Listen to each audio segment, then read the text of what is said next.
Hi, James from NCC here. Welcome back to our channel where we continue the Network Plus video series, still on the third chapter covering physical media. Today we'll be looking at Module C, LAN standards. Now Ethernet has evolved from a single standard into a huge family of physical formats and speeds. Good news is that most Ethernet standards are highly interoperable. In fact, you could plug a device from the 1990s and still make it work today. But the bad news, just because it works doesn't mean it's a good idea. To manage modern networks effectively, you need to know what standards your systems support. You may already know standards like 10BASE-T, one of the oldest, most widely used in the earlier networks. This means 10 megabits per second, baseband transmission over twisted pair cabling. Since then, Ethernet has grown enormously, with speeds now ranging from 10 megabits per second all the way to 10 gigabits per second and beyond. Each new standard defines not only the speed, also the type of cable required, maximum cable length, and the functions supported by the network interface cards. Most twisted pair Ethernet standards support up to 100 meters per cable run. That includes everything from your patch cables to the full run between the PC and the switch. But not all Ethernets is twisted pair. Older, coaxial and even newer fiber optic standards have also been used, and today there are Ethernet versions for power delivery and even for carrying signals over HDMI video cables. All Ethernets still use the same layer 2 logical structure, making it easy for different standards to work together. For example, a switch might include RJ45 ports for twisted pair connections, SC connectors for fiber optic links, and even support for multiple Ethernet speeds on the same port. Modern Ethernet devices also feature auto negotiation. It means both ends of a connection can automatically determine the fastest speed that both can support. No manual setup needed. Ethernet has come a long way from its early beginnings. Let's explore Ethernet standards evolved over time, starting with legacy Ethernet through fast Ethernet and onto gigabit and 10 gigabit Ethernet. The very first commercial Ethernet standard was 10BASE-5, also known as ThickNet. It used heavy-duty RG8 coaxial cable and supported up to 100 nodes on a single bus up to 500 meters long. Connections were made with external transceivers and vampire taps. While reliable, it was expensive and difficult to install. A cheaper alternative soon followed, 10BASE-2 or THINET. This version used RG58 coaxial cable and BNC connectors, making it easier and less costly to deploy. However, both ThickNet and THINET still relied on a bus topology with limited scalability. Then came 10BASE-T, the first standard to use twisted pair Ethernet with a RJ45 connector. This marked the shift to physical star topologies, making larger networks easier to manage. 10BASE-T became the foundation for all modern Ethernet standards, and it remains backward compatible to this day. In the mid-1990s, Ethernet speeds increased to 100 megabits per second with the introduction of fast Ethernet. The most popular standard was 100BASE-TX, requiring Cat5 cabling or higher.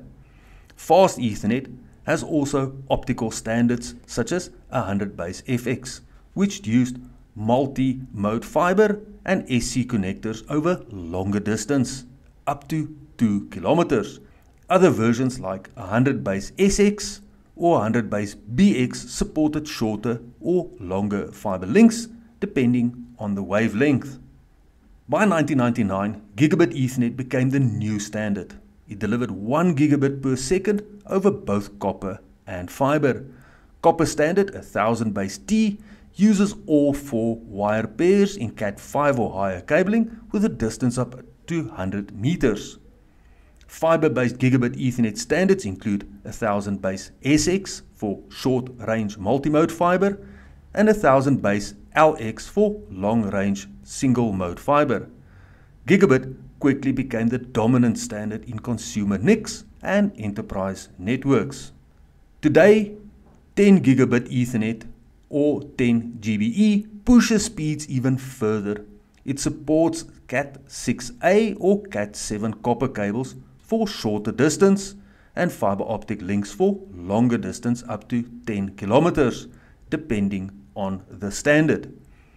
Standards like 10G base SR or 10G base ER provide flexibility for both multi-mode and single-mode fiber.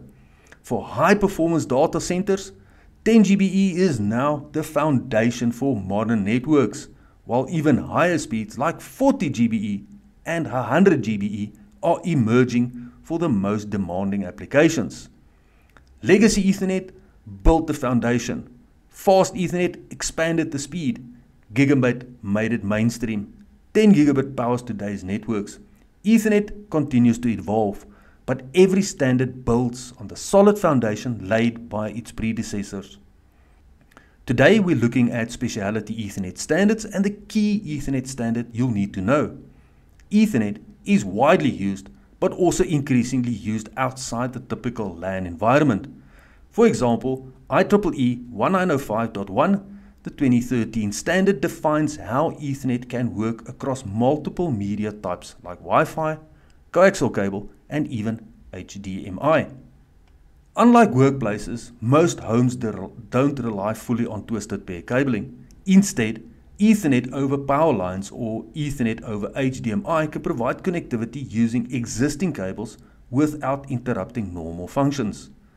It's also important to mention carrier Ethernet, often used by ISPs for neighborhood or citywide connections over gigabit or faster optical links. A common example is the 10G base SW, which operates over SONET optical networks. Let's review some of the most important Ethernet standards. 10 base 5, 10 megabits per second, up to 500 meters using RG8 coaxial, known as ThickNet. 10 base 2, 10 megabits per second, up to 185 meters using RG58 coaxial cable, called ThinNet, supporting up to 30 nodes. 10 base T, 10 megabits per second, up to 100 meters using Cat3 twisted pair, the first popular twisted pair standard. 100 base TX, 100 megabits per second, 100 meters using Cat5 or higher with 2 twisted pairs, still common in small networks.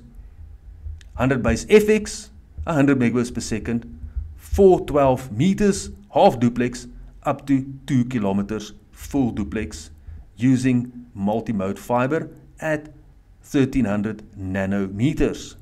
100 base SX, 10 megabits per second, 300 meters using multi-mode fiber at 850 nanometers. 1000 base T, 1 gigabits per second, 100 meters using Cat5 cable using 4 twisted pairs. 1000 base LX, 1 gigabits per second, up to 500 meters on multi-mode fiber or 5 kilometers on a single mode fiber at 1310 nanometers. 1000 base SX, 1 gigabits per second, 550 meters, multi-mode fiber, 850 nanometers. 10 G base T, 10 gigabits per second, 55 meters with Cat6, over 100 meters for Cat6a using 4 twisted pairs. 10 G base SR, operating 10 gigabits per second, 33 to 400 meters, multi-mode fiber at 850 nanometers. 10 G base LR, 10 gigabits per second, up to 10 kilometers, single mode fiber at 1310 nanometers. 10 G base SW, 10 gigabits per second, 33 to 400 meters on multi-mode fiber, often used for SONET vans. 40 G base T, 40 gigabits per second, 30 meters using Cat8 twisted pair cabling. Now Ethernet has evolved from 10 megabits per second coaxial system up to 40 gigabits per second fiber and Cat8 standards, giving us the flexibility to support everything from small LANs to massive WAN backbones. While Ethernet has become the dominant LAN technology, there are still strong competitors in the world of storage area networks or SANs. One of the most important of these is the fiber channel or FC.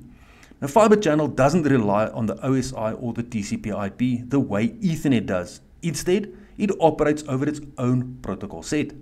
Even though FC transceivers may look like Ethernet, using SFP or QSFP connectors, the protocols, cabling and the equipment are entirely different. Instead of a network interface card, fiber channel uses a device called a host bus adapter or a HBA. The difference isn't just cosmetic. Fiber channel was designed to solve different networking issues. Unlike Ethernet, it does not build for general purpose networking. Instead, it provides in-order, lossless communication, which is critical for storage. It makes it more expensive but extremely reliable in data center environments. Fiber channel standards are named by their speed. Instead of powers of 10 like Ethernet, fiber channel typically doubles its speeds every few generations. It started with 1GFC in 1997, moved to 2GFC in 2001, and 4GFC in 2004. Now, over the years, speeds continued to increase. 8GFC 2008, 16GFC in 2011, and 32GFC 2016. Now, by 2020, fiber channel had reached 64 GFC and even 128 GFC, supporting up to 4 parallel channels of 32 gigabits per second each. The newest evolution, 256 GFC, is expected to arrive 2024, pushing the boundaries of high-speed storage networking even further.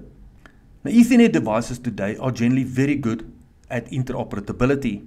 When you connect two modern devices together, they usually auto-negotiate to their fastest compatible standard and work together reliably.